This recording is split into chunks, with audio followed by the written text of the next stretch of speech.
Assalamu alaikum wa rahmatullahi wa barakatuh.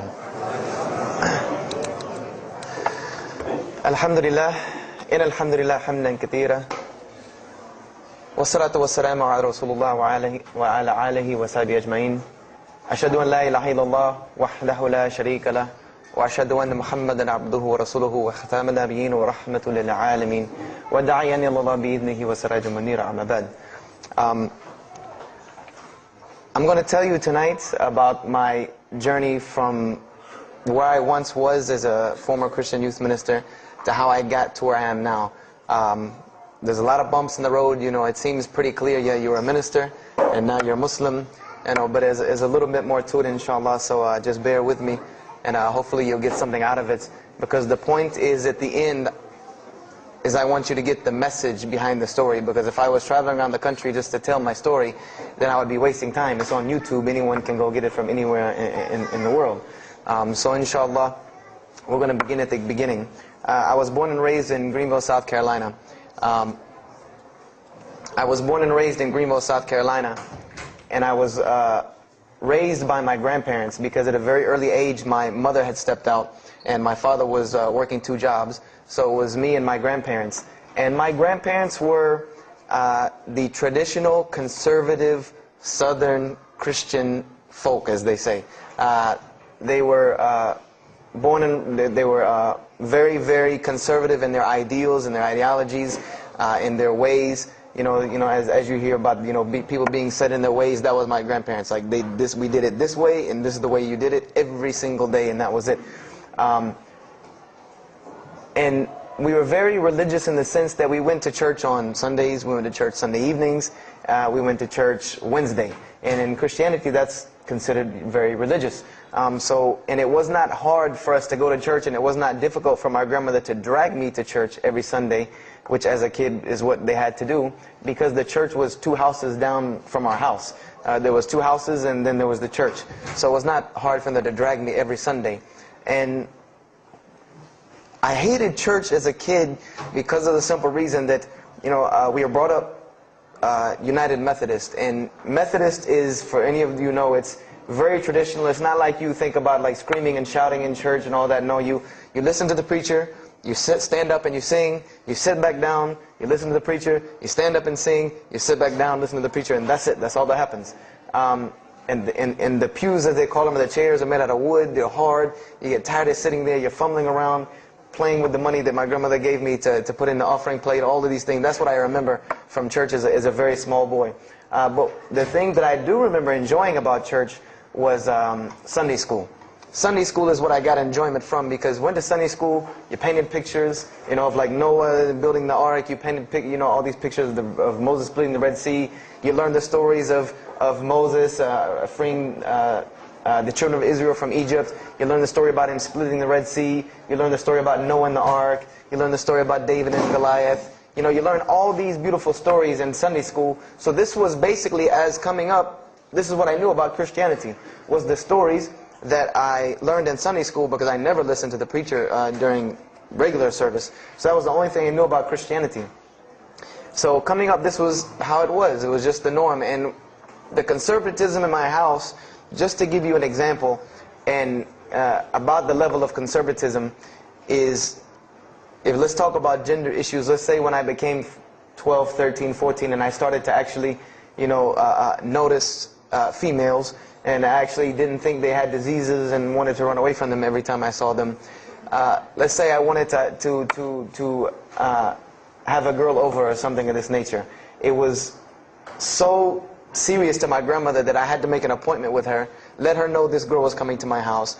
We had to sit in the formal living room, which in the South, I don't know how it is here, but you have the dining room, then you have the formal living room with all the nice stuff that you don't go in unless there's company over. And my grandmother either had to be sitting in the same room with us or in the kitchen where she could see directly in the room. I mean, this is just how it was in my house. This is how my grandmother and grandfather were. They were very stern. They were very loving, but there were rules, and those rules were the way they were, and they did not change. So this was my upbringing. And I would say at about the age of 12, 13, 14, more along the age 13, 14, I started going to the Saturday evening youth services at my church that were for 12 and up. And the youth services were held in the gym, and they were totally different than church. At the youth services you went, we played basketball, we played volleyball, we played dodgeball, we played every kind of sport, and we ate pizza and cake and candy, all the stuff kids like to do. And at the end, the youth minister, who happened to be my catty corner neighbor across the street. When I was 14, he was 17. He was the youth minister, so he would sit us down and give us a 30-minute lecture about Christianity, about something about God. He would give us a 30-minute sermon, and that's how the youth services were. And going to these youth services, I met some other people who went to other youth services. They invited me to Young Men for Christ and other things that were going on in South Carolina. And so I started to go to these different retreats and camping trips with them. And so that is when I would say that I started to become a Christian out of will. I became a Christian because I wanted to, not because it was something I was dragged to do. I started to actually want to be Christian. This is something I wanted to do. I made my own choice and my own decision to do it. So when I turned 15, I started going to high school. And when I was a freshman in high school, my best friend, who was the youth minister, was a senior in high school. And I remember we had a very close bond because I had not had my license yet, so I used to ride with him to school every day. And it was a big deal for me to be able to ride to school with a senior, especially since he had a brand new, or it was a brand new, but he had a restored '67 Mustang, which I've always been a fan of cars when I was a kid. So we had a very close bond, and we were very good friends because both of our parents were very similar. They didn't let us do much. So we spent a lot of time with each other. And when I became a sophomore, he graduated and started to attend Bob Jones University. I don't know if that rings a bell with anyone, but Bob Jones University is a very prestigious conservative Christian college in South Carolina. It's probably the most conservative college I've ever seen. Because the Moody Institute is known as one of the most famous in this country since Chicago. But Bob Jones is conservative to the point to where when it comes to men and women, like men and women are not allowed to get caught talking to each other in a room alone if they're not married, holding hands on campus. The men had to wear button-up shirts or polo shirts tucked in with slacks or jeans. The women had to wear skirts. No jeans, skirts that came down to the ankle, and a shirt that came to the wrist. And this was part of the guidelines for Bob Jones University. You didn't party, you didn't drink, there was none of this that happened at Bob Jones University. And he started going there, and his major was textual criticism. And textual criticism probably doesn't ring a bell with anyone, and to explain it in detail would probably take another entire lecture. But just to give you a brief synopsis of what is textual criticism. A textual critic takes the ancient manuscripts of the Bible, the pieces of parchment that were found all over the world, and he has to learn Hebrew, Greek, Aramaic, Latin, these languages that these parchments have been found in. And he has to take these scriptures and try to find out where they came from, why there are variations in the many different versions of the same parchment. Let's say you have Matthew chapter 1 from the Bible. There might be 5,000 different variant readings of Matthew chapter 1 in 6 languages. And so he has to be able to take all these and sift through them, try to find out why there's so many variations of the readings, and then determine which one is the original. And that's not as easy a task as it seems. You could figure, which whenever the oldest is probably more original, which is not the case since there are no originals. You might have one parchment that is the oldest parchment of the group, but it might be a copy of a copy of a copy of a copy of a copy of a copy laden with mistakes. And then you might have the newest parchment in the series that might be a once over copy from an original, or a twice over second copy from an original. Therefore, it would make the newer parchment more original than the older one. So it's not a very easy field to go into. And he started studying textual criticism, and being that I was his best friend, I started studying textual criticism. Whenever he was, doing his homework or research papers, I was right there with him. Whenever he did a homework, he would always let me read it. Or when he finished his papers, he would give them to me. He would pass down all of his papers to me. Every textbook, when he was done with it, he would give it to me. I started to learn a little bit of Greek, a little bit of Hebrew. So I became, started to become a layman's textual critic, and I applied to Bob Jones University in my sophomore year because it was a 3-year waiting process for Bob Jones. And when I turned 16, almost 17, my friend came to me one day and he asked me a question that I had never really even pondered upon. He asked me, he said, "Have you ever read the Bible?" And I said, no, in church. I mean, yeah, we've all read the Bible in church. You know, your parents make you open it up and look at it. And at the Bible studies I went to, Young Men for Christ, we did have Bible studies, and we'd read a few passages and talk for 2 hours about those few passages. But he's like, no, have you ever read it? You know, like you read a book beginning to end. I said, no, I don't know anybody that's read, nobody that I knew had ever read it, beginning Genesis 1:1 to the end. He said, but this is the inerrant Word of God, as we are taught. This is our instructions on earth. Why haven't we read it? You know, why have we not read this book? And I said, you know, that's a very good question. And he gave me a challenge. Well, it was basically a challenge for us both. He said, let us start with Genesis 1:1, and let's read the Bible, and let's see what God says to us. Because this is the inerrant Word of God, inspired to men, for instructions for us. So let us see what God says to us. If God can talk to the preacher through this book, why can't He talk to me? I said, you're right. I said, that's very good. I had a lot of time on my hands. I wasn't really allowed to do much anyway after school, so I said, why not? Let's read the Bible. I was somewhat nerdy as a 14, 15-year-old, 16-year-old. So we started to read the Bible, and we decided to go from Genesis 1:1.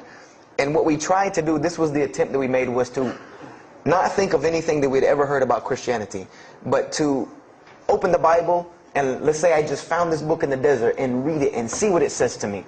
Let it talk to us. So we started Genesis 1:1, and we started reading through the Bible. You know, we did some of it together, and most of it I did by myself, because I'm a very, very quick reader, so I decided to read a lot on my own.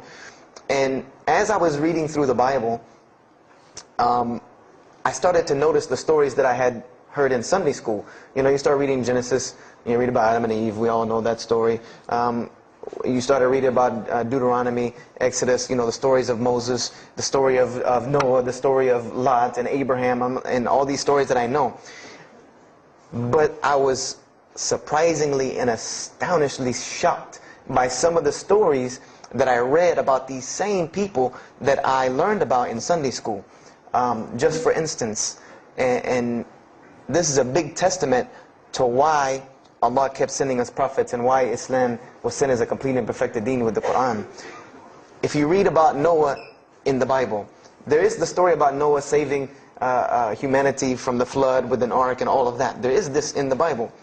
There's another aspect to the story of Noah that not many people know about unless they actually take time to open a Bible. This will not be preached from any pulpit anywhere. Is that the Bible says that Noah was an alcoholic. This is the Bible's portrayal of Noah, or Nuh alayhi salam, that he was an alcoholic, he was a drunkard. This is the word used in the Bible, that he was a man given to alcohol. And I'm a psychology major, and my field of specialty is mental illnesses, and alcoholism is one of those, is a mental illness. And I know from seeing alcoholism's effect on one of my close friends' parents, I know that someone who is truly addicted to alcohol, and if Noah lived for so long addicted to alcohol, he was seriously addicted to alcohol. It is hard for someone addicted to alcohol to hold down a 9-to-5 job working at McDonald's flipping hamburgers, much less construct an ark to save humanity from a flood that's never happened. So that stopped me for a moment in my tracks, and I said, Noah was an alcoholic. You know, and it bothered me for a minute, because I said, you know, things started popping in my mind like, if Noah was a drunkard, how did he know God was talking to him? Because, you know, I've seen some people, the alcoholics, you know, you were just asleep in my dog's food bowl the other night, drooling, and now you're telling me you were talking to God last night. You know, you know, rationally, that would not make sense to me. That's like, you know, an alcoholic on the street coming to you and tell you God's talking to him. You know, he has no, this would give this man no validity. This man has no validity with anyone. So I didn't pay it too much attention. It caught me, but I said, you know what, I'm going to keep going, because there's one thing that you don't do in Christianity, and I'll tell you what it is in a minute when I started doing it. Then I came across the story of Lot, or Lut alayhi salam. And we all know the story of Sodom and Gomorrah in these stories, but there's another very twisted story in the Bible about Lot and his daughters. There's a story of Lot and his daughters in the Bible that says his daughters got him drunk one night and seduced him and committed incest with him. A'udhu billah. This is the Bible. This is one of the Bible portrayals of the prophets of God. The person who saved his family from Sodom and Gomorrah. This is the story that is in the Bible. So I'm catching myself again like, oh, this is becoming a really bad habit that I'm seeing. This is becoming a bad recurrence that I'm seeing over and over again in this Bible.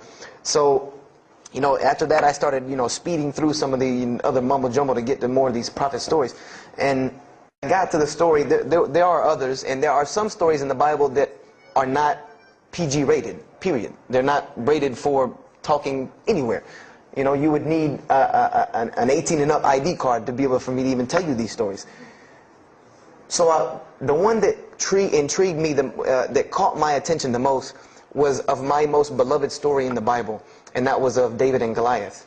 That was my most intriguing story to me, because not only was, you know, it said that in the Bible that David was a very small man and Goliath was a very big man, and that was appealing to me because I've always been very short, and as a kid I was really short. So, you know, I said this was a very beautiful story to me, just in its prose and in its concept of overcoming. And so I started to read about David. And there are very beautiful stories about David in the Bible. There are indeed.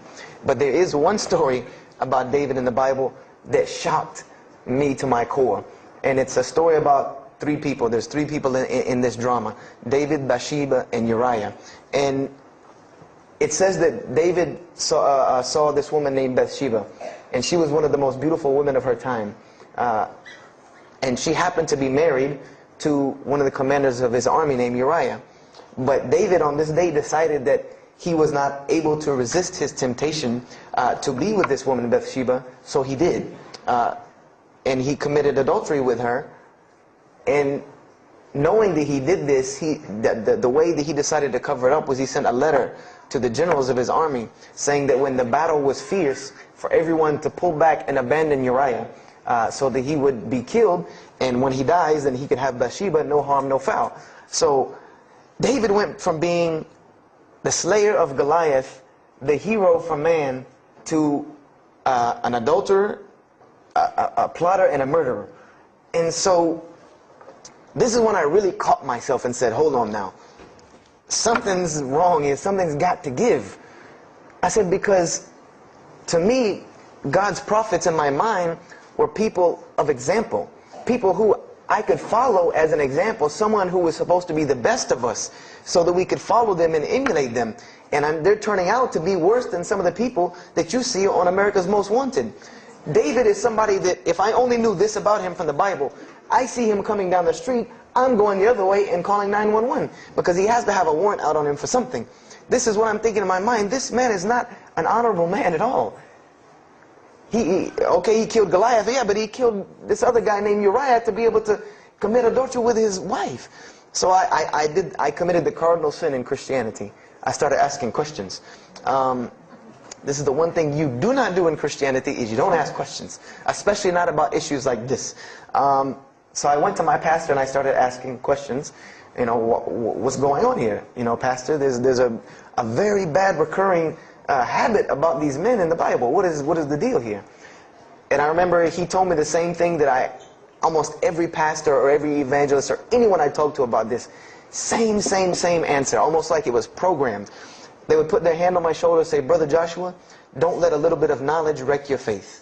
Because you're not justified by knowledge, you're justified by faith. And they would quote me verses like, lean not on understanding, you know, Paul's, we're justified by faith in Jesus Christ. You know, they would quote this whole line of thing to me like it was already pre-programmed, that they programmed in pastor school that people are going to ask you questions and here's the answer. So, you know, I said to myself, you know, I don't know, pastor, you know, this just seems kind of odd. He said, let me tell you something. What you're reading is the Old Testament referring to God's covenant with the children of Israel. And they were a different people, a very stubborn, crazy people. So why don't you move on to the New Testament? In the New Testament, you'll find the new covenant that we're under with Jesus Christ, and I promise you things will change and be better. I said, okay, perfect. So I went ahead and finished and got to Malachi and then started with the New Testament. So I opened the New Testament. I said, two things will change and be better. I said, okay, perfect. So I read went ahead and finished and got to Malachi and then started with the New Testament. So I opened the New Testament. I said, here we go. Let's start all over again. But there were a few things that I had learned from the Old Testament that I wanted to keep in mind when I started to read the New Testament. I learned, number one, that God was one in a unique sense. This is what I learned from the Old Testament, that God was one in a singular, unique sense. This is over and over and over and over very clearly in the Bible. God's nature is one. This is so clear through the Old Testament. And that He was very jealous about His worship. And every single time the children of Israel would turn to something else other than Him, He would punish them and restrict their lifestyle. This is something that I learned.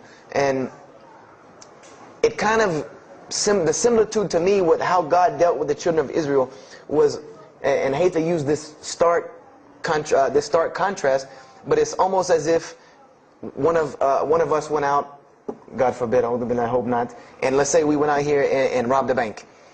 You rob a bank, you're going to jail for a long time. And every day when you wake up, do you think that jail is going to look like the Hilton at LAX? No, I doubt it. It's probably dark, cold, bad food, orange jumpsuits, not nice people, the whole 9 yards. And the reason why this is, and I know this now from studying psychology, is that this is supposed to be a stark reminder every single day when this person wakes up that you are in jail.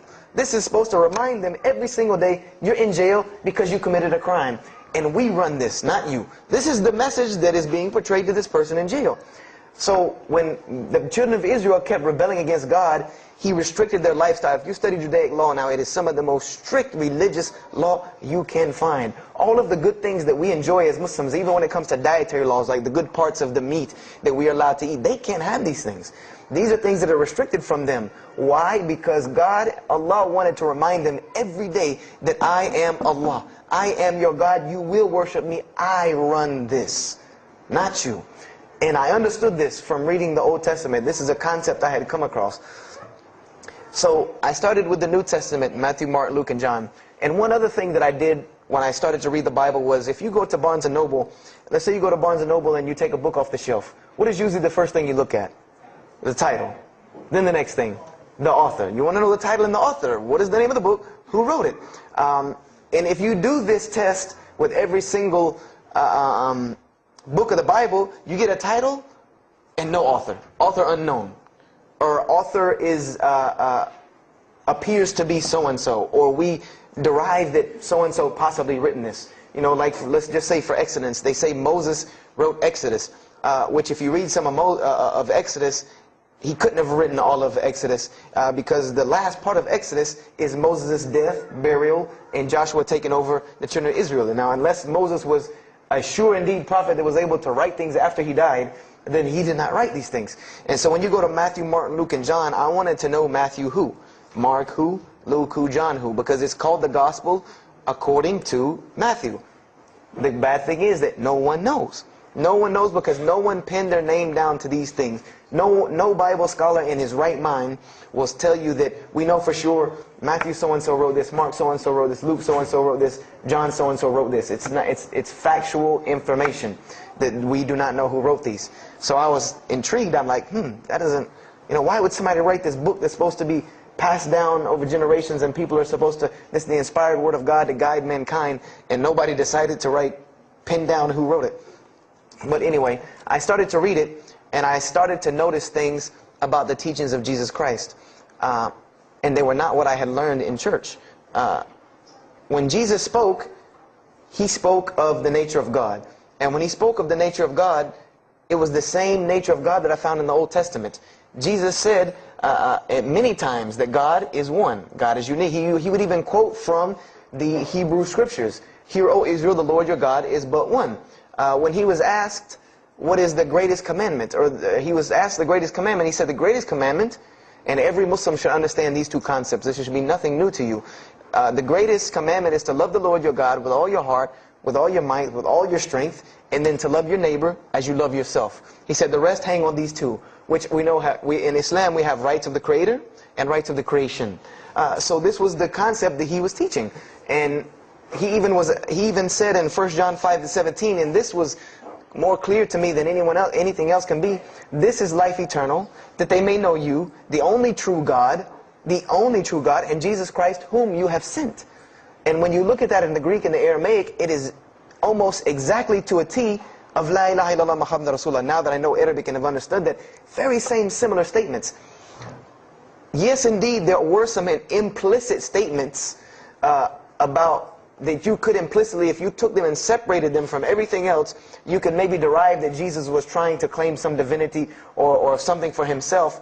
But I also know from doing psychology, and I did a little bit of law too, that an implicit statement cannot override an explicit statement.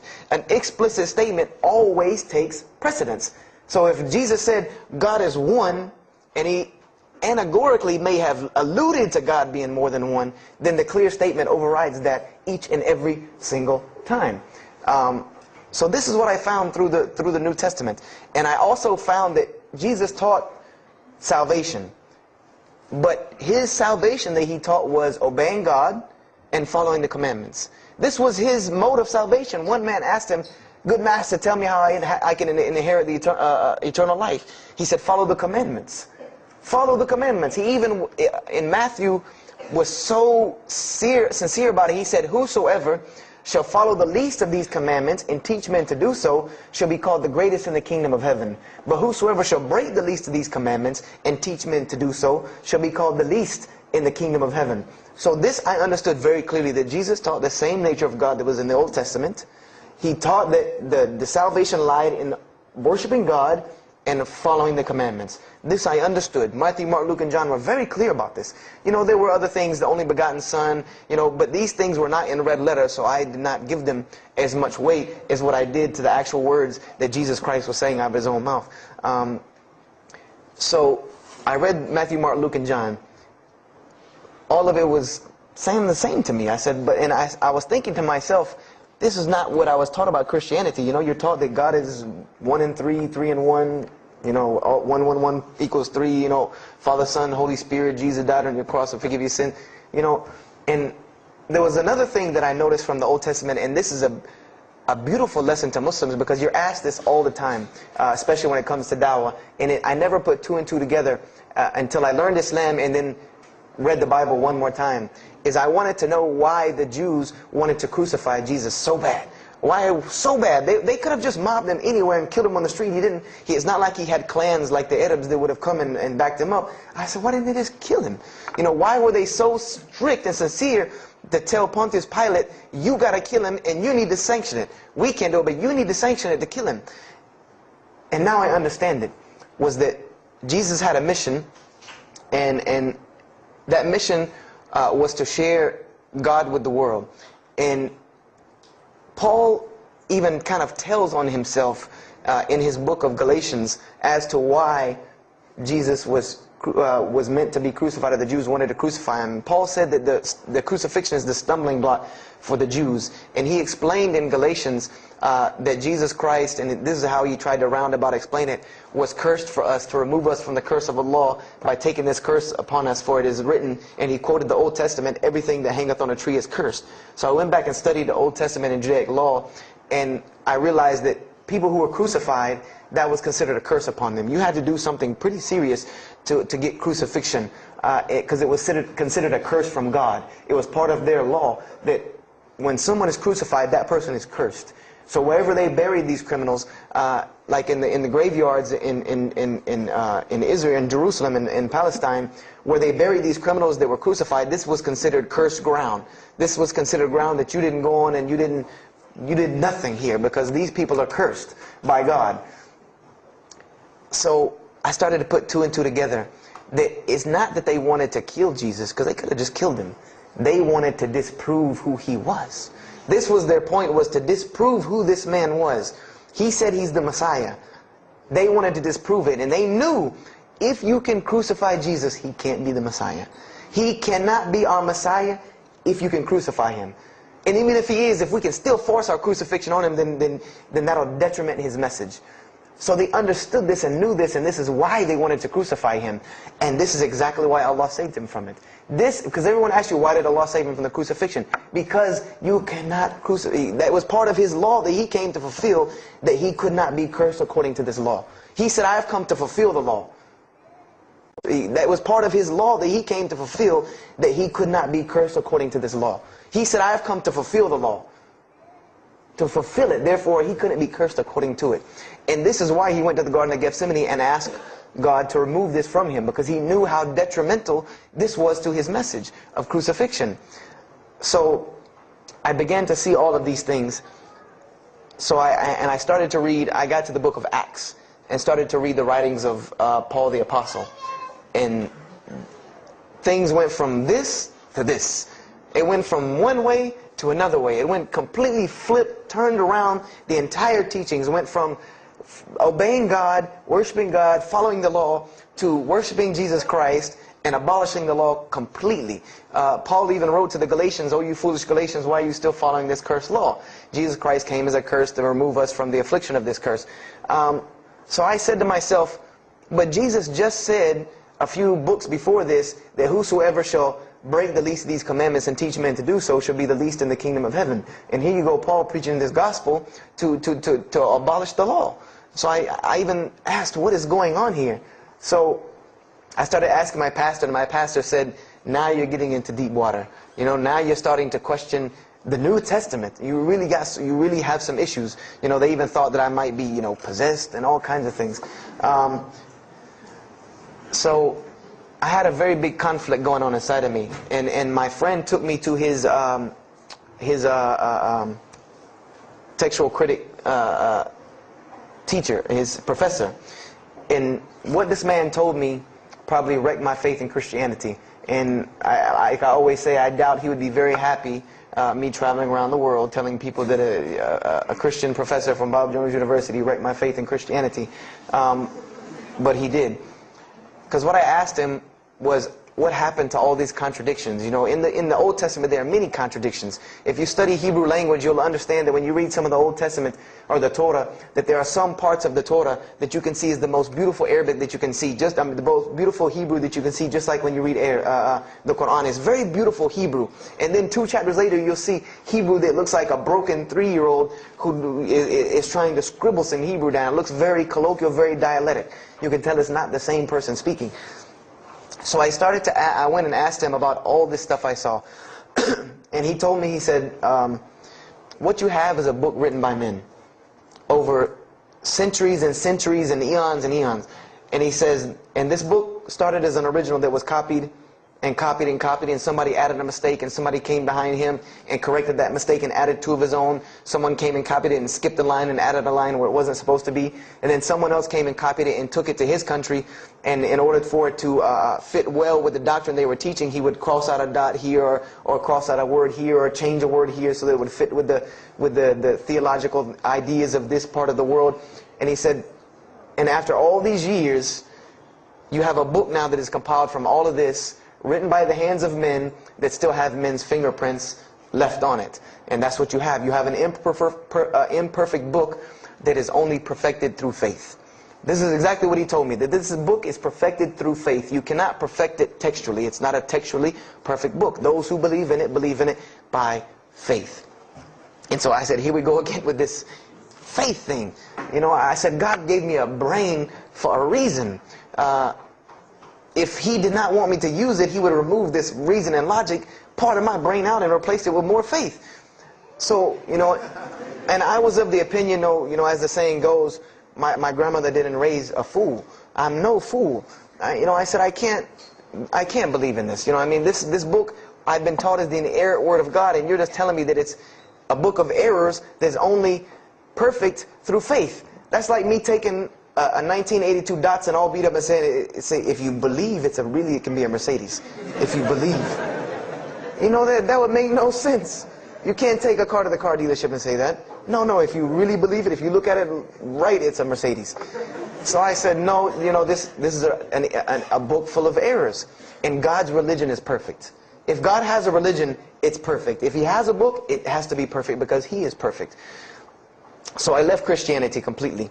And I decided that I was, I had learned some concepts from the Bible. God was one. You couldn't fool me of that. I had also concepted that there should be nobody standing between me and God, because He created me without permission from anyone. Therefore, I don't need to be taking permission from someone to go to Him. If I had to be forgiven for something, it should come from Him, because on the Day of Judgment, it's going to be me and Him alone. And I didn't know about God's prophets yet. I had my doubts and persuasions about that. So I decided to start searching other religions. I went back to Judaism. I studied Judaism. I found the same thing that Jesus taught about two spiritual Jews that leave the law, and Jews that were so caught up in the law that they left no room for spirituality. I studied Buddhism, Hinduism, Taoism, Confucianism, Wiccan, Bushido. Everything I could get my hands on, every type of ism or religion, I studied it. But there was one litmus test that I used for every religion. And whenever I met them, or the people or whatever about this religion, I would always ask them, do you have a book? Do you have a book? Because another thing I had come to the conclusion of is that if your religion is true, you should be able to tangibly hand me something and show me that this religion is true. Give me something that I can see. I don't want to hear that faith stuff anymore. I heard that all my life, and look where it got me. It got me thinking I'm driving a Mercedes running around in a 1982 beat-up Datsun. I said, no, you have to show me. And so I read the Bhagavad Gita, I read the Torah, I read the Scrolls of Tao, I read the Code of the Bushido, I read the Wiccan Book of Spirits and Spells and all that other magic stuff they have. And I read all of these things, and I found something very congruent with all of it, was that there were very same philosophies and teachings in all of these major religious books. They all talked about God and His nature. Most of them alluded to the fact that God is one, and that God sends messengers to us and people to us to teach us. But they were filled with a whole bunch of garbage, to be honest with you, that I couldn't logically, rationally believe. So at about the age of 17, just about the time, about 17 and a half, I gave up my search for God. And I became kind of angry with God, because I said, here I am looking for you, and I can't find you, and it doesn't look like you're giving me any help. And I don't know how many of you know, but for a 17-year-old that is frustrated with God and the world, there's a lot of trouble he can get into. There's a lot of things he can do to put himself in predicaments when he's frustrated the world and had come to the conception that, if there's a God that exists, then He doesn't really care about me. That's a kind of a dangerous young man. So I started doing the whole partying in trouble, going to parties, drinking underage, all of this stuff I started doing. I'm a perfectionist at heart. So when I was a Christian, I tried to be the best one I could. If I was going to switch to being any other religion, then I was going to do that 100%. So you better believe when I went after the dunya, I did that 100%. And I was a martial artist since I was 15 years old. And even though it was only 2 years, 2 years at 17, you think, you're Bruce Lee. So I got into a lot of fights. Got kicked out of school, had to go to another school, got in one fight, got arrested for a fight, and there were a couple incidences that stopped this downward spiral, because I was on a very, very quick downward spiral and I believe if I would have continued on that downward spiral, I would probably end up hurting someone, killing someone, or them hurting or killing me. And there were two incidents that brought that to an abrupt stop, like pulling the emergency brake. And the first one was a car accident that I was in. My friend and I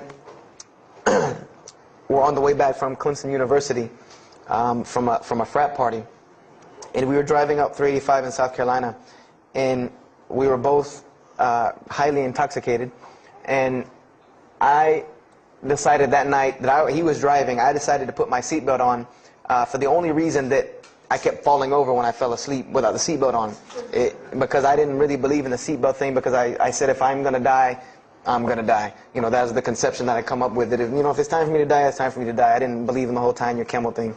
So I put on my seatbelt, and I fell asleep.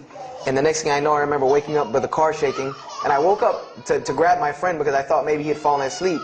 But when I woke up, the only thing I saw was the tree line and then the pavement coming right at my face, and the window smashing and the car flipping, the whole 9 yards.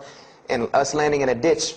And I remember getting out of the car. That was the first thing I thought. you know, number one, I couldn't believe that, you know, you don't really think about, oh, you're like, no, you just move. I jumped out of the car and realized that I had jumped out of the back of the car that wasn't there anymore. It was still in the median on the other side of the highway, and the front part of the car was over in the ditch. And I drug my friend out, who was not unconscious, and pulled him over to the side of the road. I had no injuries. I looked at myself trying to find what's missing, and there was nothing but a piece of glass stuck in my arm that I pulled out, and it missing. And there was nothing but a piece of glass stuck in my arm that I pulled out, and it just so happened that a state trooper was passing the other way, because he turned around and came back. And when he came back, he asked what had happened. And the first thing he asked me was, did you see what happened? Because there was other people who would pull over, so I guess he thought that I was a bystander, because I started to walk towards him. He's like, did you see what happened? You know, where are the people? I said, yeah, I really saw what happened. I was in the car. You know, and he was like, you know, as they say, like the color drained out of his face, because he was shocked. He said, how were you in that car? You know, and of course they took to the hospital. My friend got arrested, DUI. But before he put us in the ambulance, he was a man of God, because he looked at me and he told me, he said, young man, you better realize that you're on this earth tonight for a purpose. The only reason you're still alive is that God has a purpose for you. If not, you don't live through things like that. People without purpose, if you didn't have a purpose, then this night would have been your night. So you need to realize that. I said, this old man's out of his mind. You know, if God had been looking for me, he had the opportunity to get me a long time ago, so don't tell me about that God stuff now. So I paid it no attention, and about a month later, 3-4 weeks later, my friend and I, same two, he's on crutches still, we decided to go to New York City. We decided to just take off, drive to New York City. We didn't tell our parents where we were going. I said I was sleeping in his house. He said he was sleeping in my house for the weekend. So we drove to New York. And in New York, I remember going to the ATM to get some money. And in New York, they have these ATMs where you have to go in the little glass room to get your money at ATM. I don't know if they have that here, or if any of you have been to New York. Now, alhamdulillah, you have to put your bank card in to go in there. But in '97, it was not like this. You went in, and it was almost like the game Mousetrap, because you go in, take out your money, criminal comes right in behind you. There's nowhere for you to go. You know, there's nowhere to run.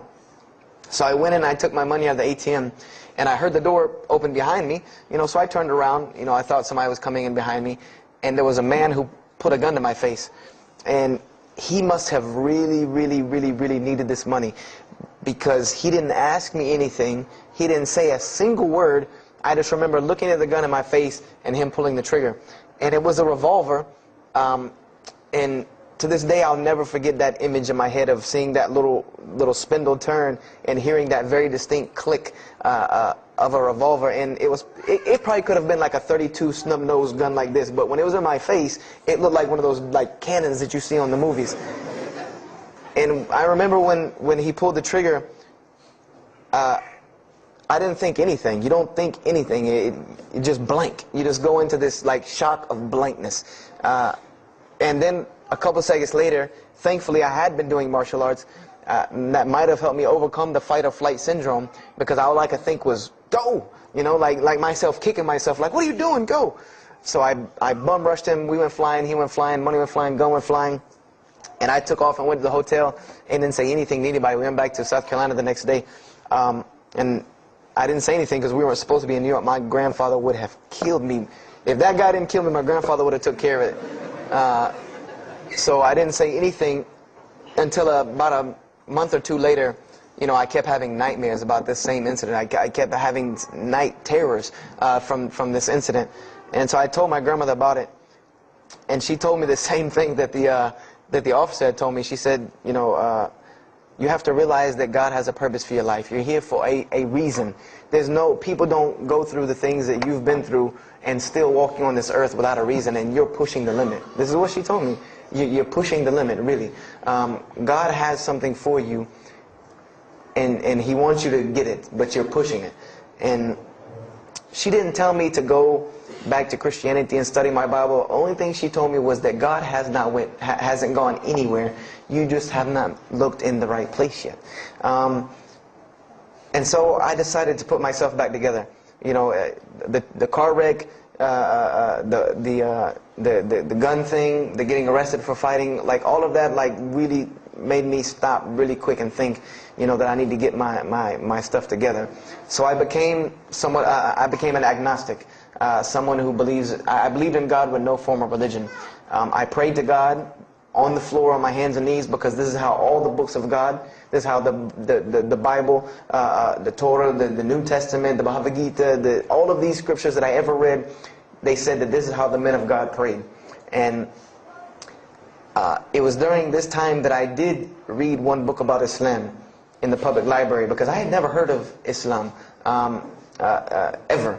But I remember I was looking in the religious section in the library at school, and there was a book about Islam, and or it was in the library, the public library, and I remember it was some title like "Why I'm Not a Muslim," or some, one of these titles that was propagandistic against Islam, but I had no idea. So I just took the book and I read it, and I remember it said that Muslims, M-O-S-L-E-M-S, and any of you knowing Arabic knows that's a very derogatory word. A Muslim is someone who oppresses someone else. That's a very quick sleight of the pen that was used in the past for a very real purpose. It said that Muslims were people who worshipped a moon god named Allah, who lived in a box in the desert in Saudi Arabia, and they were oppressive to women. I remember there was a whole chapter about how they could have 4 wives and as many as they want, actually, because they could marry 2, divorce 1, get 3 more, this whole, and it said that, I remember the one thing that really caught my attention was the whole chapter on jihad, where it said that Muslims were allowed to kill non-Muslims at any time, at any place, without discretion, and it was an honorable act, and not only would they go to heaven before it, but they would get 70 virgins on the way. So I closed the book on Islam, put it back on the shelf, and marked off Islam off my little list of religions, and said thanks but no thanks, and if I ever see a Muslim, I am out. And I said I'm pretty safe in Greenville, South Carolina. I had never seen a Muslim ever. So I said, I don't have to worry about running into no Muslims, thank God. So, I started, just worshiping. I tried to just be a good person, pray to God, ask Him for guidance, try to be a genuinely good person. And I remember what changed is when I met a Muslim. I met a Muslim who I had met a couple of times at school. We had went to school together, and I knew him, but I never knew that he was Muslim. And there's a couple of reasons why I never knew he was Muslim. Because he was African American, number one, and the book said that Muslims were Arabs. And number two, I didn't know, I thought Muslims ran around, marrying as many women as they want and killing non-Muslims. I didn't know that they could also be part-time drug dealers. So I never knew that this guy was Muslim. I didn't put 2 and 2 together. So we were at his house one day, and me and my other friend, the one that I got into a lot of trouble with, I'm trying to keep him out of trouble now. We were at his house, and we were debating something about religion. I forget what even the topic was, but you had 2 teenagers thinking they know everything. And I was trying to explain something to him about the Bible. And that guy came in and was listening. He said, "Have you ever heard of Islam?" I said, "Yes, I've heard all about Islam." He was like, "Okay, so what do you think of it?" I said, "What do you mean what I think of it? That's probably the worst religion I've ever seen on the face of the planet." He's like, "Why?" And he's like, "I'm a Muslim." I was like, "Man, stop playing." Like, you're an African American. He's like, "So?" I'm like, "The book said you guys were Arab. All the Muslims were Arabs." He was like, "What else did you read in the book?" And I told him. He was like, "Man, what in the, what have you been reading?" He's like, "You need to go to the mosque for Jummah." He's like, he told me, he said, "I'm not a good Muslim." This is what he said to me. He said, "I'm not a good Muslim. I'm not even going to try to front and say I'm a good Muslim." He said, "But I can guide you to some people that can tell you the real truth about Islam," because he knew about my story about wanting to find religion. And he said, "You need to go to the mosque for Jummah." And I said, What's Jummah?" He said, "It's just like church with no chairs." And I said, "I can do church with no chairs because in church the chairs were the worst part anyway." Because they had these hard benches that you sit on that are like this, and they're so hard. I said, that's good. You sit on carpet? Wow, man, every church should be like that. And I said, where's the mosque? He said, it's on Wadehampton Boulevard. I said, where on Wadehampton Boulevard? I lived on Wadehampton Boulevard. I lived right off of Wadehampton Boulevard. He said, you know where Lee Road intersects with Wadehampton? I said, yeah, I live on the other side of the intersection. He said, it's right there. I said, no, it's not. There's nothing. There's a gas station or a church. He said, yeah, you know that church, the Evangelical Missionary Training Facility? I said, yeah, I used to take missionary classes there. He said, you know that building in the parking lot with the gold thing on top? I said, yeah, the gym? And he was like, no, that's the mosque. Because I had always thought it was the gym because it was in the same parking lot and it was just rectangular with 2 glass doors in the front, and you could literally walk in between with 2 glass doors in the front, and you could literally walk in between the church and the masjid and touch them like this. Anyone doesn't believe me, go to Greenville, South Carolina, look at the masjid. You can almost touch both of them just like this. He said, yeah, it's right there. I said, I've never, at first I was shocked, like I've been living across the street from all these crazy Muslims all my life. I said, I never knew. And he told me to go to Jummah, and I asked him what time. He said he would meet me there at 1 o'clock in the afternoon on Friday. So I said, okay. I went on Friday, and I'm waiting outside for him. I'm not going inside. That's not happening. And I'm seeing all these people going in, and at this time, it was a predominantly Indo-Paki Arab masjid. Anyone who went in was not American, period. And I did not see even one African-American going there. And I did see one, and then when he went in, I heard him talking in a dialect that I realized he was probably from Africa. So I said, he's not American. So I'm not going. I'm waiting, and I'm standing outside, sitting on the church steps, and the imam pulls up and parks right in front of me, who I had no idea he was the imam. But he got out, and he asked me, am I waiting for someone, this, that, and the other? And I explained to him. He said, oh, yeah, we know this brother. You don't see him that much, but we know who he is. He said, I'm glad you came. He was a very, very nice, gentle young man.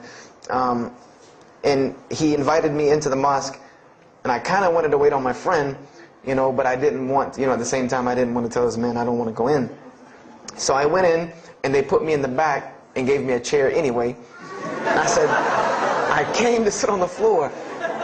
And they gave me a chair anyway, and all of these people are piled up in front of me, and there's no Americans here, and I'm starting to wonder, if this is a setup, because it's starting to smell like a setup to me, because in my mind, I'm like, you've been set up before, and this seems kind of like this. So, and I'm starting to think in my head, scenarios, a young mind at play. I said, this other guy, my friend, he probably was in the same situation like me, and he probably made a deal with them to get out, as long as he brought other Americans and tricked them into coming to the mosque, so they could do their jihad after Jummah and get their 70 virgins. So I'm sitting here, and there's all these people in front of me, and then there's a curtain with all these people behind me making noise, and I have no idea who's back here. So I'm stuck in the middle of this. I hear that it's some women, but I don't, there's a curtain. I have no idea. So I'm like, there's something very odd about what's going on right here. I'm like, just let me make it. I'm starting to look for the exit. I'm like, calculating how many people are between me and the exit. I know some martial arts, so I said I'm going to hit a couple of them, and I'm out. And then the imam came, and I just now realized that he was the imam because he got up on the minbar, and they started to call the adhan. And, I said, okay, that man seemed nice. He seemed genuinely nice. So I felt a little more comfort. And then he got up after the adhan, and he started his khutbah. Inna alhamdulillah nahmaruhu. And I said, oh my God. I said, I bet you he's talking about me. And he's being forceful. He was getting loud and banging on the minbar, and he's pointing in my direction. I'm like, oh man, I gotta get out of here really quick, I said, well, I'm going to take my chance with the women behind me. I'm going through the curtain. And then he started to, when he got done with his Arabic tirade, he started to explain it. That verily all praise belongs to Allah alone, or God alone, and Him do we worship, and Him do we seek help and assistance. We seek refuge with Him from the evil that lies. He explained what he said in Arabic, and it sounded to me so beautiful. It was very, very beautifully prosed, what he said, and I wanted to know where he got that. I said, where did he get that? Because it was only about God and about the nature of ourselves. All of us should know that beginning of the khutbah, and he quoted the 3 verses from the Quran. O you who believe, fear God as He should be feared and do not die. And instead of state of submission to Islam, he was a very wise man, because he translated everything. It was almost as if he knew I was there and translated everything for me, you know. I remember to this day what the khutbah was about. And I don't know if he did it because I was there, or if that was his already planned khutbah, but it's almost as if it was meant for me. The khutbah was that, the title of it was that the forgiveness of Allah is open to anyone at any time, at any place, no matter what, unless they have committed shirk. And the prose of the khutbah was a very long hadith, that some of you will know. And just to make it short, it was the hadith where the Rasulullah ﷺ met Angel Gabriel or Angel Jibreel, and Angel Jibreel was telling them to tell him that if the Muslims commit this certain sin, to tell them that Allah would forgive them. And every time he would tell the Muslims, they would say, okay, well then what about this sin? And he would go back and meet with Angel Jibreel, and he would go back and come back and say, tell them that Allah will forgive him for that. And this discourse happened, you know, for many different sins. And then finally Angel Jibreel alayhi salam said, tell them that Allah has said, no matter what they do, even if their sins are compiled, you know, like the oceans are from the east to the west, as long as they have not associated a partner with Allah, tell them that Allah will forgive them. And I remember he told me that, or he said that, you know, that the door of repentance to God is open as long as you have not seen the angel of death or the sun hasn't risen from the west. I didn't really understand the sun risen from the west thing at that time. But, and he said that, you know, God's forgiveness has to come from God alone. This was the whole premise of his khutbah, was on forgiveness and tawbah. And I was saying to myself, these are all of the same concepts that I had formulated through reading the religious scriptures myself. And I'm asking myself, where did he get this stuff from? You know, where did he get all this? And he started using names like, he used the name Ibrahim alayhi salam, he used the name Musa, and I'm like, he translated it to Abraham and Moses. I'm like, where did he, you know, where is he getting these are names from the Bible, I know these people. And so after this, the khutbah, they started lining up for the prayer. And I got apprehensive because everybody's getting up in front of me and blocking my exit from the door. And so I guess one guy in the back saw me, and because I had to move back a little bit, he said, we're about to pray. And I said, pray to who? And he said, to God. I said, which one? And he said, the one that created the heavens and earth. You know, the same one that's in the Bible, you know, the only creator of the heavens and earth, the only God. I said, yes, I know him. And so the Imam started to pray, and when he recited the Quran, I know it sounded very intriguing. I had no idea what it was. But then when I saw Muslims bow and prostrate on the floor, verses and verses of every religious book that I had ever read started ringing off in my head, that this was the way men of God prayed. And the first thing that I could think of in my mind was, this is worship. That's what I said to myself. This is not prayer, because prayers are asking God for something. These people are worshiping God. So I said to myself that you've written this religion off way too easily. I thought I was a much more open-minded person than that, and I was ashamed of myself that I had written it off with just one little book. You know, I had put all these studies into the other religions. I read this one thing about Islam and was done. So I went to the Imam after Jummah. You know, he talked to me, and I would have to say that I was probably a little bit rude with him. And I've asked him to forgive me. You know, I saw him a few years later. I said, you got to forgive me for the first time you saw me. Because he started telling me, you know, would you like to know a little bit more about, he had a very heavy accent, he was an Egyptian brother. Would you like to know a little bit more about Islam? He tried to give me some pamphlets. I said, no. I don't want any of this right here. I said, do you have a book? This is what I wanted to know. Do you have a book? Can you give me? He said, yes, we have a book. I said, it's called the Quran. I said, can I read it? Is it in English? Can I read it? He said, sure, you can read it. And then he tried to explain it to me a little bit, how it came by. I said, nah, just give me the book, because the book should speak for itself. So I took the Quran home, and on Friday night I started to read it, because this is a book I had never seen before. And I was very interested. So I went home and I opened the Quran, and I read the Fatiha. It seemed to me kind of like the Lord's Prayer. You know, it was a little similar to what I found in the Bible. But then I started to read Surah Al-Baqarah. I started to read Surah Al-Imran.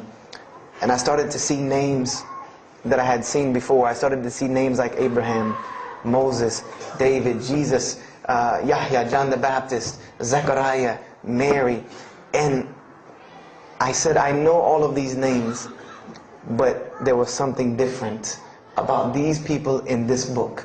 The prophets that I found in the Bible, were people that were deplorable, of not very good character. These same men in the Quran were someone who were at the highest echelon of moral character and moral fiber. They were someone that was an example to be followed because they lived the message that they preached. Therefore, they were able to be followed and emulated. So, I read all of these chapters, and I read the story of Jesus, peace be upon him, because when I saw the name Jesus first, that really intrigued me. I wanted to see, what does this book have to say about Jesus? And I read the story in Ali Imran, and I read the story in Surah Maryam, and it was more beautiful than anything I had ever read in the New Testament, or any nativity story that I had ever heard. It was more beautiful than that times 10. I remember the only thing that I could capture anything I had ever read in the New Testament, or any nativity story that I had ever heard. It was more beautiful than that times 10. I remember the only thing that I could capture in my mind was the miracle of how, because in the Bible you never really figure out the conflict of how Mary gets over this finger pointing at her about her coming with a baby and she's not married. There's no real end to that. There's no real defense for her from this in the New Testament. But the Quran is so explicit and so clear that Jesus' first miracle was to speak from the womb, to speak as a baby and defend the honor of his mother. Something that you cannot deny, something that you cannot deny about her, who Mary was, when you have this baby speaking on her behalf. So I would say I read the Quran entirely in 3 days. But that first night, after I had made it through Surah Al-Imran, my heart was already given to this book. I didn't know what it meant to be a Muslim. I didn't know how to be a Muslim. I didn't even know what that meant. But I knew that whoever it was that followed this book, I wanted to be like these people. I wanted to be like the people that I read about in this book. These were people I could follow. These were prophets. This was a book of guidance. And this was something that the book is calling and appealing to me. That if you don't believe in this book, you never see that. I've never seen this in any other scripture. The direct challenges that are in the Quran, that if you don't believe this book is true, put it to the test. Put it to the test. And this was something that was so astounding to me, that God is telling you over and over again, if you don't believe this is the truth, test it. Bring me something else like it. Test it. Put it to test. If it was written, if there was more than, all of the analogies about God, everything was so logical, so rational, so reasonable in my mind, that it was like 2 + 2 = 4, and that was it. There was no 1 + 1 + 1 = 3, egg, yolk, water, fight. There was none of that foolishness. The Quran was very direct and very straightforward in its teachings.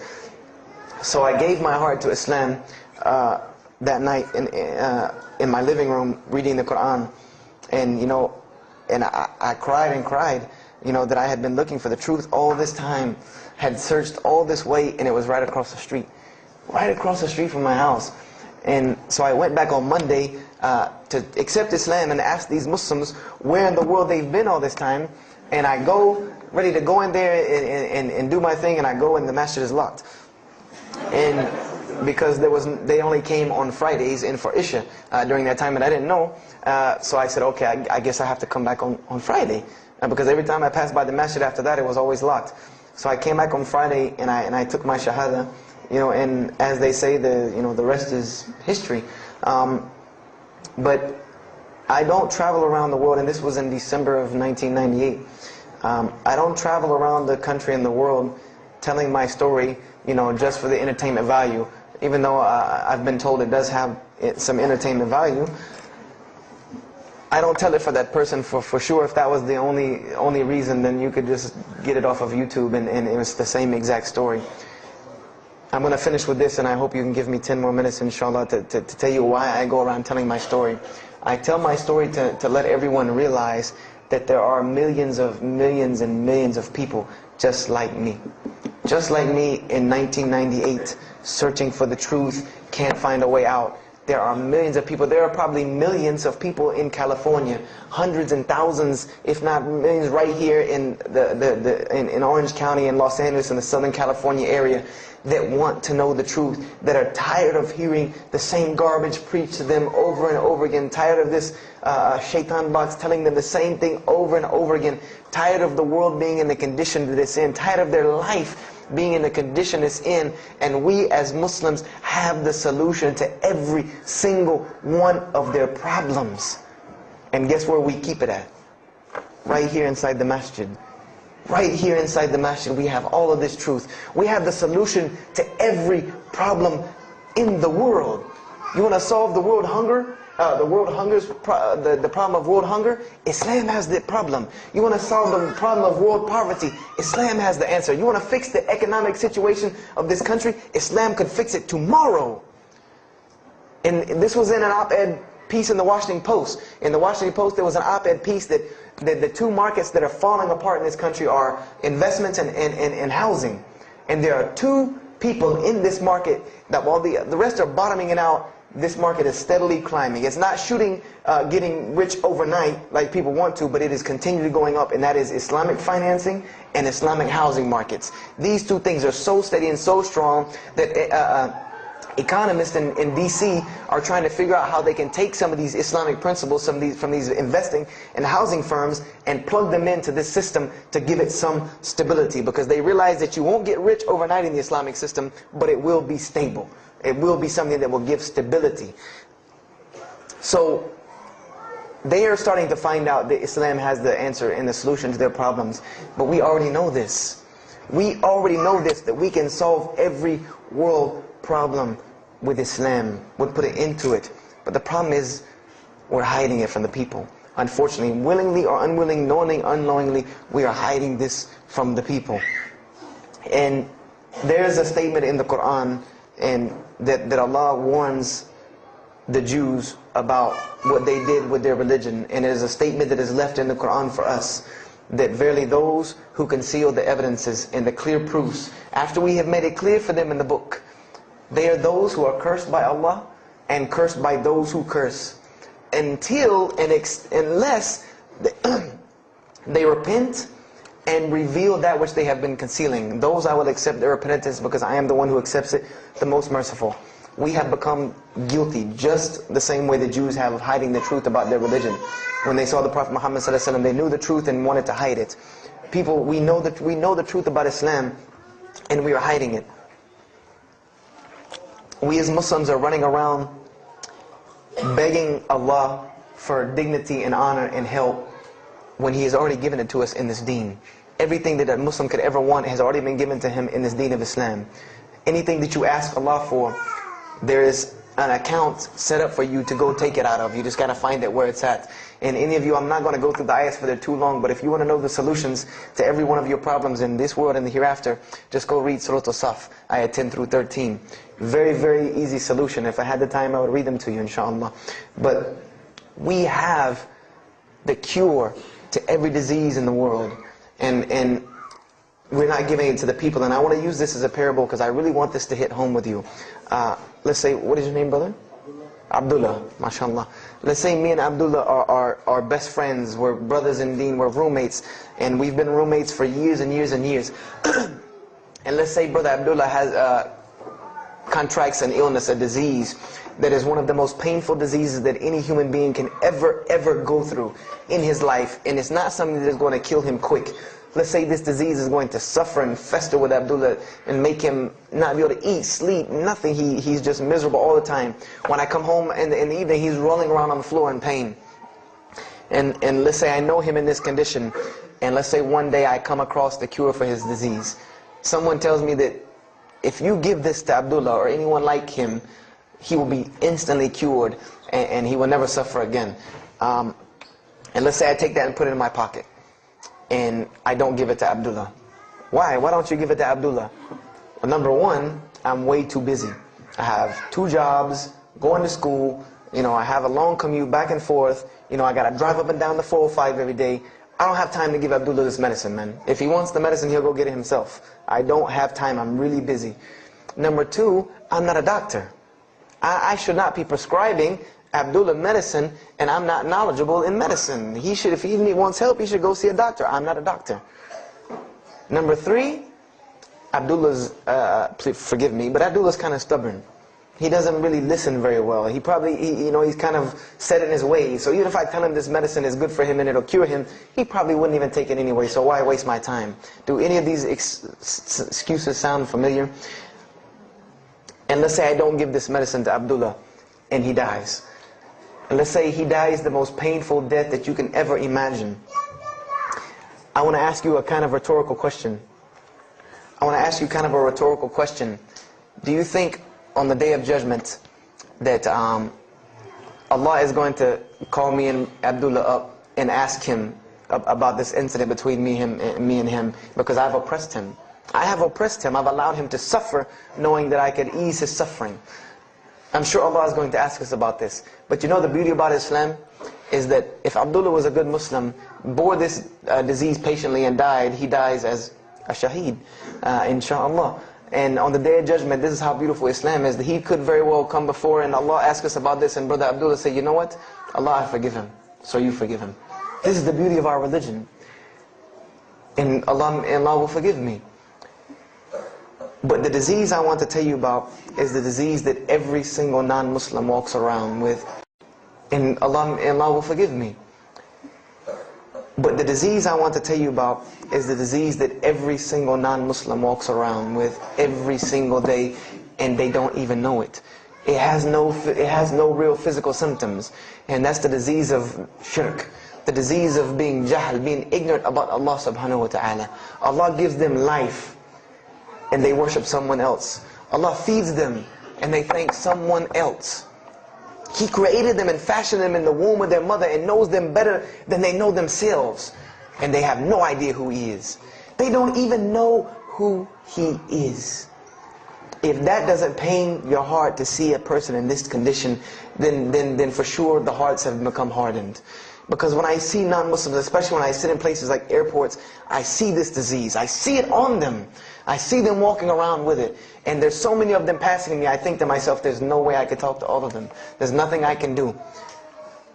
And this disease is something that not only is not going to show up as a physical symptom, and is going to leave them ignorant about Allah subhanahu wa ta'ala, but when the day they die, they will die the most physically painful death that anyone can ever suffer. The Rasulullah said that when the angel of death comes to the disbeliever, it doesn't come kindly.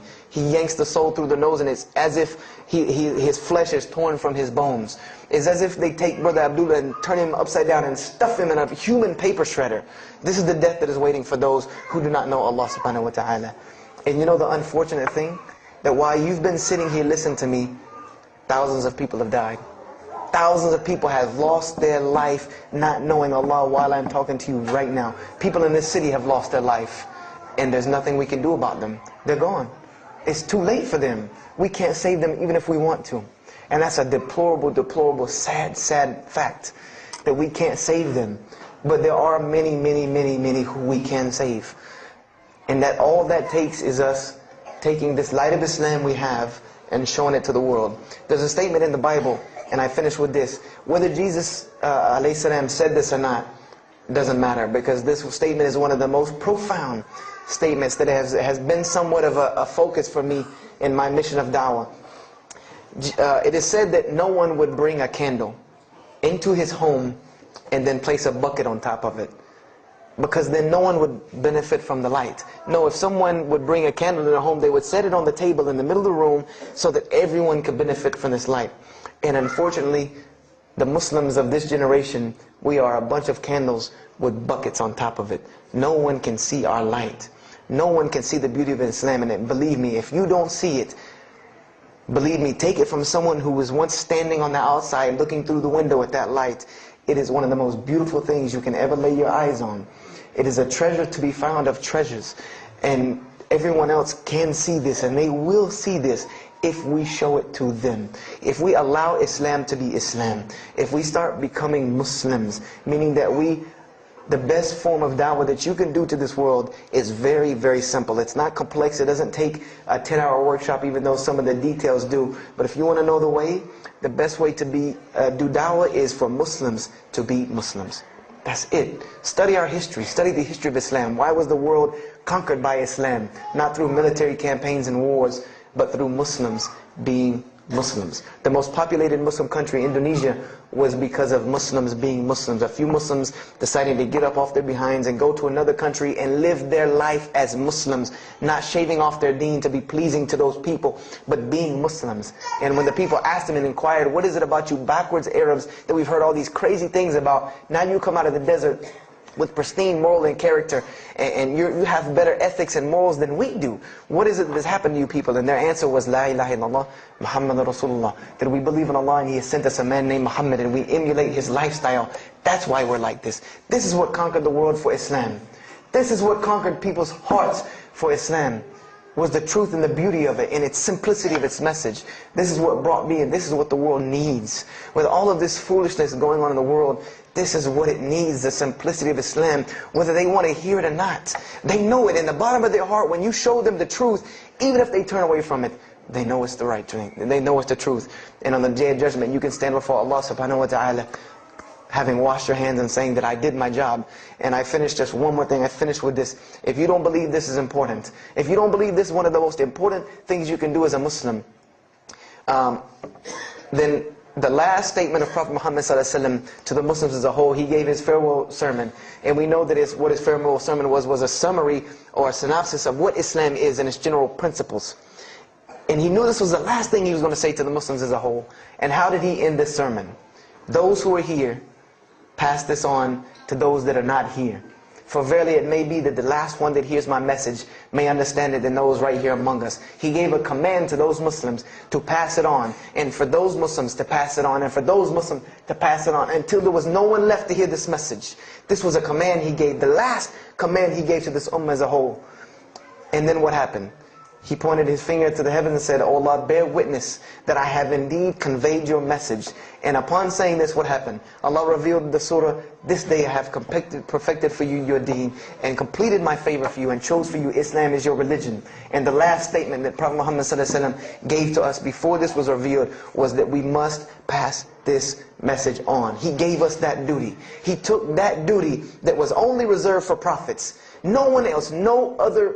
If you don't believe me, go read Surah Al-Bayna about what was commanded of the other nations. No other nation was given this opportunity and blessing to pass on this deen except us. Because there are no more prophets coming. So the job falls on our shoulders. Qurans are not going to fall out of the sky and hit people when they're walking down the street. This job has now become ours. And just like if the Prophet Muhammad ﷺ had not done his mission, he would have been accountable before Allah. If we do not do our job of spreading this message of Islam, we will stand before Allah on the Day of Judgment. Don't be the person standing before Allah on the Day of Judgment and your neighbor that you've known, your co-worker that you've known 10, 15, 20 years come and find you and tell you, you knew this day was coming. You knew this day was coming and what was going to happen to me, and you did not say anything to me. And those people will complain to Allah about us. They will complain to Allah about us. Because we have the truth right amongst them, and we're not giving it to them. We need to stop hiding it in our masjids, in our homes, in our hearts, and we need to give it to the people. It's beautiful, trust me. Just hand it to them. Just hand it to them. I promise you they'll take it, because it's something that is so pure and pristine. And now forgive me for probably going over my time, and if we have time, I want to leave some time for questions and answers. I will be outside to take any questions and answers. The only last thing I want to announce and let you brothers and sisters know is one of my biggest dawah projects is a DVD project that I do. And my goal is to put a DVD about Islam in the hands of every single person in the United States of America. Right now I'm working on Florida and I have other brothers working in other places because people will watch a DVD. We did studies on this, and people will watch media before they'll read a book or before they'll listen to an audio CD. And alhamdulillah, through these DVDs we've gotten, I would say, an average about 2 shahadas a month. Because my personal contact info is on the DVDs, and people watch them and they call me and I converse with them, and usually most of them accept Islam. I just had a shahada the day before yesterday from Irvine, Texas, from someone who had bought the DVD and given it, a Muslim had bought it, gave it to his friend. His friend hated it or didn't want it, so he gave it to another person, and that person gave it to a co-worker at work who watched it and accepted Islam. So this is one of my biggest projects. And the way this project works is I make 100 DVDs, and I brought 2 of them with me today. I'm going to explain what they are. The way this project works is I make 100 DVDs, and 75 of them go out to different dawah arenas. And the other 25 I make available for Muslims to purchase for two reasons: so that they can be, so that I can buy another 100 to make, and so that you can share in this ajr along with me. Because when you purchase a DVD that makes another DVD, or you give it to a friend, then you share in this ajr with me. And everyone knows that da'wah is the biggest pyramid system because of the hadith Rasulullah sallallahu alaihi wasallam, that one who calls to guidance gets the same reward as the one guided, without that reward being lost from him. So I made these DVDs available to the Muslims, so that you can put a little effort in da'wah and make another 100 inshallah. So I brought two today, and they're outside. One of them is called Islam in the Bible, which is basically what I just told you in a PowerPoint format, so that you could see all these verses that I saw, all these things that I read that allowed me to see the truth of Islam very clearly when I saw it, and I coincide them with the Quran so that you could see them. And there's another one the other one's called The True Gospel of Jesus Christ, where I go through the New Testament. Well, first part I think is an interview about me and my story to Islam, and there's some other Q&As on the other DVDs about nature of God and all these different things. But it's a PowerPoint presentation about the New Testament and Jesus Christ, and how you can prove to someone that Jesus Christ taught Islam from the New Testament, from their own book, that they have to agree. They either have to believe it or reject it. And if you believe it, then you have to believe what I'm saying is true about Islam. If you reject it, then this is your book, not mine. So, I try to use these two teaching methods, and they also can be given to non-Muslims because they're in a PowerPoint format. They're in a very educated format, and they're available outside for $10 each. So if you could please don't make me take any of them back home, because they always hassle me about taking 200 DVDs on an airplane anyway. So please come and get them. And if you have any questions, my contact info is on there and everything. If you have any more questions for me, and my website and everything. I thank you for your time, and if anything has been of benefit, know that truly all good comes from Allah subhanahu wa ta'ala. And if anything that I have said is incorrect or hurtful or shameful, know that indeed that comes from my own nafs and my own lack of understanding. أقول هذا واستغفر الله لي ولكم فاستغفروه إنه هو الغفور الرحيم. السلام عليكم ورحمة الله وبركاته.